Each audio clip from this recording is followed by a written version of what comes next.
And two of the main heroes, people of color. And not relegated to just being a side character or just a person of color. They're fucking badass.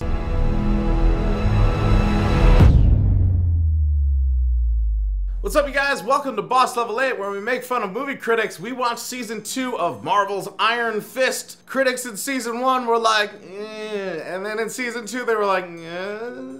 Meanwhile, the audience liked it way more than they did, so we're gonna read Sean Joshy's review and make fun of it. If you haven't been here before and you want to be one of our lovely little haters, click the subscribe button and the little bell right next to it so you can get notified every single time we have a video. Now let's get to this dude's review. Even if you didn't catch the first season of Marvel's Iron Fist when it debuted last year, there's a good chance you caught wind of its negative reception, or at the very least, its casting decisions. Plenty of fans and critics, myself included, were upset at Marvel and Netflix's choice to forego picking an Asian or Asian American actor to play the lead character. Fair point. A lot of controversy walking into this. Another fair point, we already had a whole season. So he's been cast.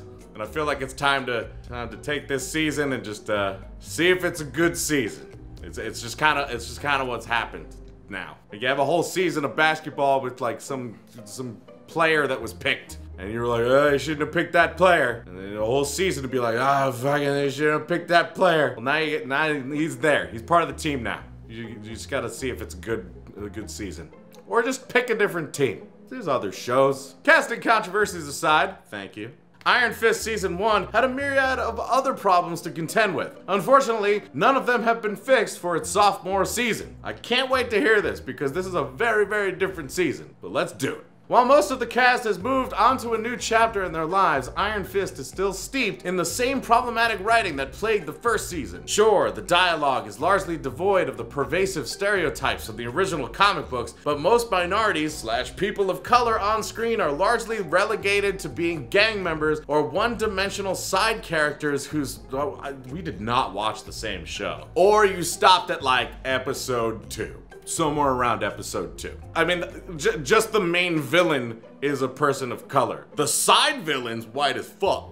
Main villain, person of color. And two of the main heroes, people of color. And not relegated to just being a side character or just a person of color. They're fucking badass. Often, all of them are more badass than the main character. If this season's boring plot, uninteresting villains, and absurd characterization aren't enough, it'll come as no surprise that the pacing is equally problematic. While recent seasons of Marvel's TV series haven't fallen prey to a bloated episode count, Iron Fist Season 2 shows all of the telltale signs. Bloated episode count and yet 3 episodes less than every other fucking show except The Defenders. Starting to not understand the word bloated anymore. Look, I am overweight, and it's like when some skinny motherfucker is like, I'm bloated, I'm like, fuck you, you fit in jeans. I fit in sadness. Despite only having watched the first 6 episodes,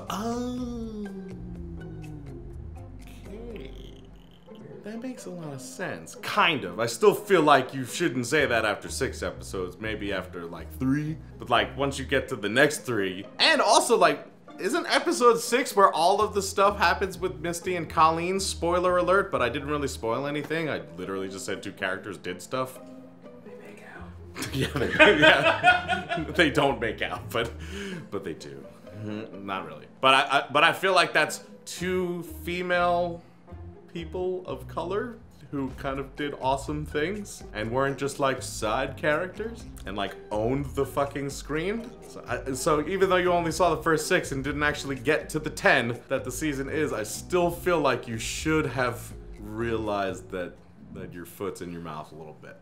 It's become quite clear that the Netflix side of the Marvel Cinematic Universe would strongly benefit from fewer seasons. Now it's fewer seasons. Even with a reduced total of 10 episodes, the first half of this season is still a bit of a slog. The sluggish progression isn't aided by Iron Fist's generally uninspired action either, which lacks impact and gravitas due to frenetic camera cuts. I imagine part of this stems from Danny's lack of a costume or mask, which means that a veteran stunt actor or martial artist can't stand in for Finn Jones during choreographed fight sequences.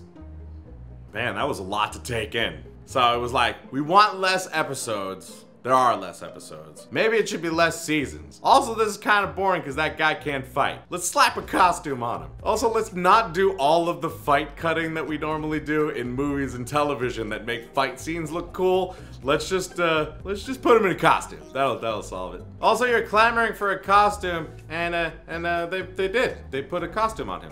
He was wearing masks. Sometimes on his face and sometimes up here in the show. Specifically so that cooler stuff can happen that he actually can't do because he's more of an actor than a fighter.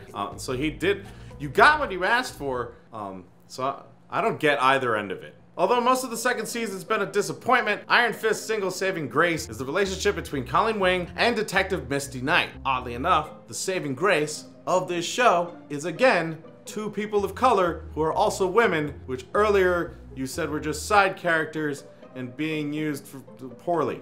How can you be used poorly and also be the saving grace of something? I don't really understand that. Still, the few precious scenes centered on Colleen and Detective Knight aren't enough to save Iron Fist Season 2 from its own ill-fated premise and poorly written characters. Between Joy's and Davos's nonsensical behavior and Danny's childish, self-centered personality, I find myself hard-pressed to find any reason to check back in for the second half of the season to see how things resolve, because that would make me understand what's going on and realize that this review is kind of BS. All of the things that you're saying change. There's a progression, like, progresses. I don't understand. There are still plenty of opportunities to expand and grow the Marvel Cinematic Universe on the small screen, but Iron Fist is simply not one of them. Man, when you get to episode 10, you are gonna be sorely disappointed. Very disappointed. Cause they ain't done. And connections galore and all kinds of crazy stuff's gonna happen. So, sorry? I don't know what to tell you. First off, you shouldn't review something until you watch it. Second of all, I really don't understand how you got past easily episode 3 and said any of what you said. I don't get it. What about you guys? Do you guys agree with this review? Did you like season 2? Did you think it was better than season 1? I thought they just got better. They got a new showrunner. It started to actually feel like a show that needs to be made, and it was a lot of fun. We'd love to know. Let us know down in the comments what you thought, and let us know what show or movie we should do next. Also, if it's your first time here, click the subscribe button and the little bell right next to it, and until we see you guys next time, geek out and game on.